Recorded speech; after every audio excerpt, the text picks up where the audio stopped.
Thank you for tuning into the Mighty Dragon today.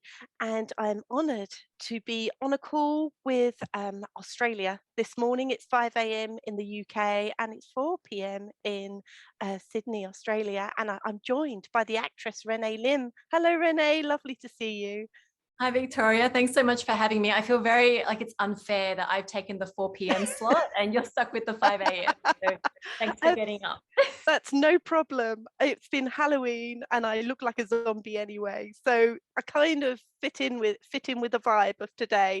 And I really wanted to speak to you. I've just seen the series Clickbait and which you were in, and I wanted to know what attracted you to the role of Alice.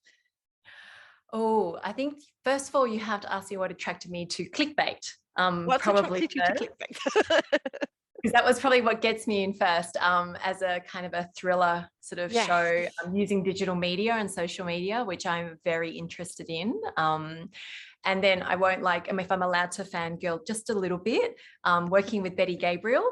Right. And Alice being kind of her best friend character was very exciting. And getting to meet Adrian Grenier, because I was brought up on Entourage, and so he's always been a bit of a kind of personal crush. So, um, but the role of Alice itself, I think once I kind of got hooked into the show that way, what I really liked about the role was she's a bit of a protector.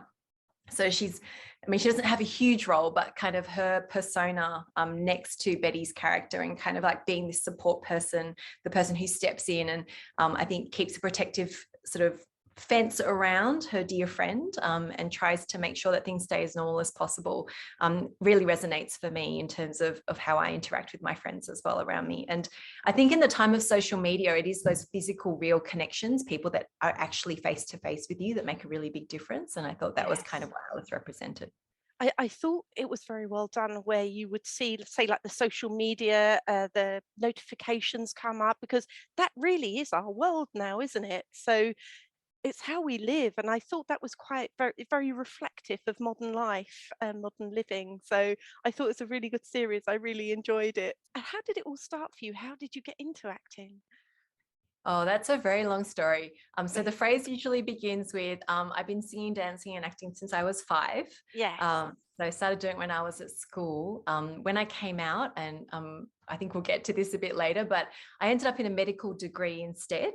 Yeah. So I studied to be a doctor, but I always had the acting bug. So I was always doing uni reviews, doing performances on stage. And it was a bit like fate, I think, that in the year that I took off after I finished my medical degree, I happened to decide to do this short film for a friend. And one of the guys I was acting opposite turned out to be an agent.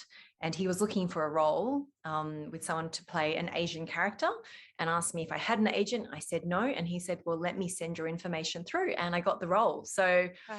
my first ever audition put me on the path. And I've been super lucky and super blessed that in this industry, I've been able to keep getting work, to move sort of forward with the community that I think it is, and to have some amazing people supporting me, my agent, my manager, and the various different production crews and people that I've met along the way. It's been an incredible journey, but I would say a very lucky and unexpected one. I would say when I read your IMDb description, actress, dancer, presenter, medical doctor, I thought, wow, that's amazing. First of all, how hugely talented is that? But what would you say is your real passion, or could you out of those? Well, I actually have 7 jobs now. So I've managed to expand that list even further. But the funny thing I would say is, in hindsight, when I work out how I've ended up where I am, they're all very interrelated. For me, I think acting and performance is about expression, creativity, but it's also about telling stories, and it's about understanding people. And the other areas, so medicine, is obviously about understanding and supporting people, and in some ways helping them tell their own stories, and sort of help them Yes. continue on their journey.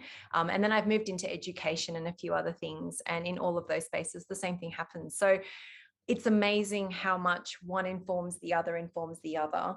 Yes. And many actors will say that you try to work with what you know, and being a doctor working with patients in their most vulnerable, there's a lot of things that I would say I know now, which maybe puts me in good stead as an actor.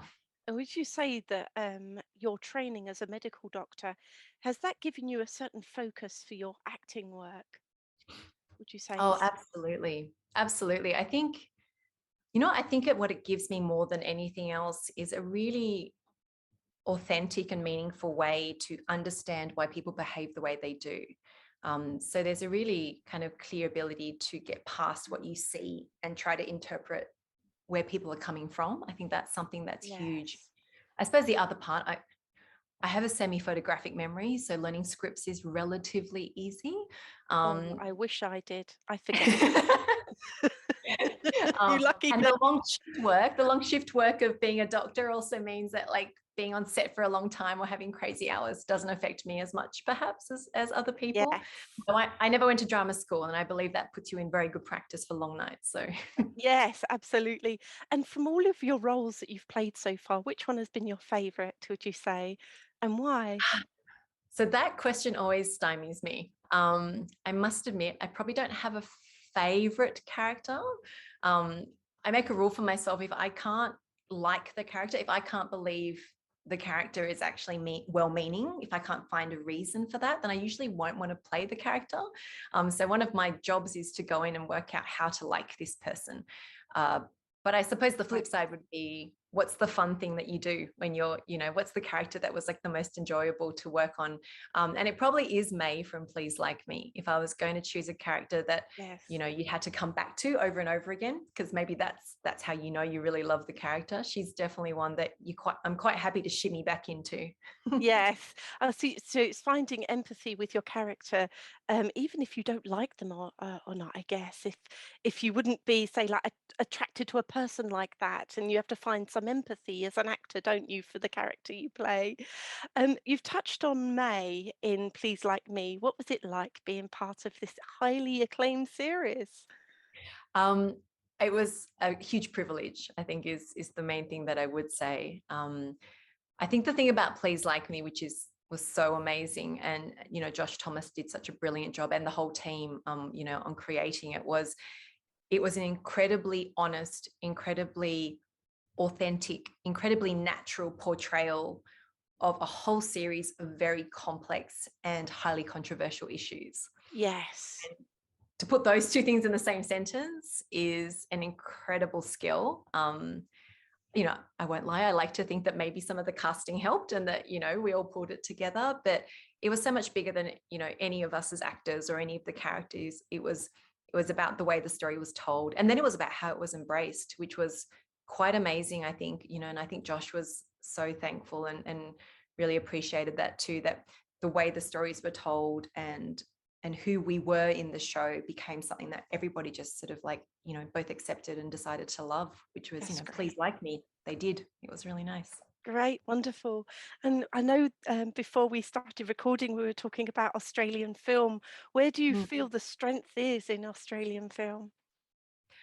Ah, that's an interesting one, isn't it? Because I think a lot of people see Australian film and TV as Home and Away and Neighbours. Yes. At one end, and then at the other end you have the Priscilla, Queen of the Deserts, and those Yeah. kinds of shows, and then you have our amazing sort of actors who have kind of broken through the barriers Mm. internationally, but they really get to play an Australian accent in in an international Yes. performance. I think what Australian film and television does really well is it kind of brings out the beauty in the normal. I think that's something that I find is really, really lovely to see. And it can also take the completely crazy and make it seem normal. Yes. That sort of, and I wonder if that's partly because of Australia as a location. I really find that when you see Australian shows and they use the locations in Australia, everything makes Yeah. much more sense. I don't know if Yes. that makes sense to It you. does. It does. I really love the rawness of an Australian, say, like Outback, and you just think, wow, that itself is quite an intimidating scene, isn't it? Depending what your film's about, I guess. But I Yeah. do love that about Australian film too. I was recently in a film called The Dry, and that's set in the outback completely. And so it was funny. I was actually I had to fly from Sydney to Melbourne and then Yeah. drive to this location.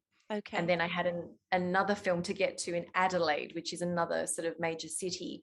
by the time I drove from Melbourne to our location, which in theory was still in that state, it was faster for me to drive to the next city than to drive back and fly. So we were literally in the middle of nowhere. But the thing about that is really where we were was a character in the story. And I think Yes. that's such an amazing opportunity. Australia has such beautiful sort of landscape and, geography, and it's such a wonderful place Yes. to explore. Absolutely. Now, I heard that you have a blog. Can you tell me all about it? Oh. Is it better than the Mighty Dragon? I'm not sure. No, I need to check it out. no. Nay in the life. So that is obviously a play on a day in the life, having a Yeah. nay in the life. This has a very funny origin story. So I got a PA a few years back, and my PAs, generally I try to find them from performing arts colleges so that they have, interest in the work I do and they can Yeah. learn from what I'm doing. And they inevitably kept coming to me for personal advice. And over time, there was the joke was, oh, I need an A in my life, like, a day in the life. So eventually one of my PAs said, have you ever thought about turning this into something you can share with other people? And I was like, why would anyone want to listen to me? And she convinced me. And so we started putting it together, and it probably takes the hats that I wear in different forms. So there are sort of 4 components. It plays to other websites, so how other people think. We do a play, which is like a fictional acted out sort of little story, often playing to the comedy or the drama of a particular theme. There's the talk, which is me, and turns out my life's pretty crazy. So we got a lot of fodder to work with. So everything ends up with a story about me. And then there's a think piece where we write about it and kind of articulate it in a more intellectual way, I guess. And that sort of takes my different hats in the places that I work in, health. I work as an academic now, my acting as well, and and the like. And basically we explore a theme from many different perspectives. It's super fun. One of the rules has to be that we have to be able to shoot the play film in like one day, so you can't get too complex. So there's a lot of sort of funny ways that we resolve that. But I think most importantly is what I found in the feedback from people is the ability to come in at one end and find something that interests you, and then use that to springboard into looking at something else on the site and then going, oh, I'd never thought about it that way. And I think the main aim of it is just to help people to just open their perspectives just a little bit and maybe consider a different point of view. That's really interesting. I'll be checking that out later. And I've come to my final question. Now that the world is opening up again, what projects do you have coming up? Or can you say even? It's funny, I've signed a lot of NDAs recently. This could possibly be the shortest answer. Yeah. I think what I can say is, despite COVID, I've been really lucky to have been quite busy in the last sort of 12 to 18 months. I've worked on 5 projects. I'm on a project at the moment. So I'm presently in a hotel room. This is not my normal green print behind me. And they've been quite diverse. What I probably can indicate is I have played everything from a policeman to a vice principal. Carrying associated neuroses around violent aggressive behavior and extreme anxiety. So I do have quite a few projects coming up. Recently, one of them was a kids show, and that was interesting and lots of fun working with kids. Right. Yeah, very different vibe. Yes, oh, amazing. Thank you so much for joining me today. And may I wish you all the best for the rest of 2021. And I hope to see you soon again on the Mighty Yeah, Dragon. definitely. Hope we chat Thank again you, soon, Renee. Victoria.